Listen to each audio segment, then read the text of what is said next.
Des paysages somptueux, une impression de bien-être et le calme. Oui, ici on est zen, parole de Routard.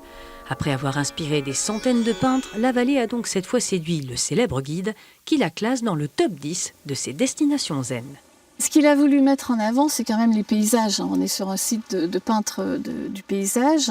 Donc ici, donc on est en plein dedans, les bords de la Cédelle, le rocher de la Fileuse aussi qui se situe dans l'Indre, la plage Choplin, la forteresse de Crozant. Comme disait George Sand, c'est une belle campagne, riante et sauvage. Avec cet article mis en ligne en avril dernier, la vallée des peintres se retrouve en compagnie de la forêt de Brocéliande ou du lac du Bourget. Un formidable coup de projecteur sur ce site, d'autant que la version internet du Routard a enregistré cet été pas moins de 6 millions de vues. Comme vous le savez, c'est une marque très puissante, le Routard.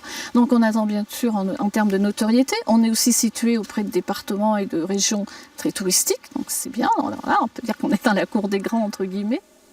Et ce n'est pas une publicité mensongère, parole cette fois de touristes. Chaque fois qu'on a de la famille ou des amis, on vient faire un pique-nique ici, enfin quand le temps permet.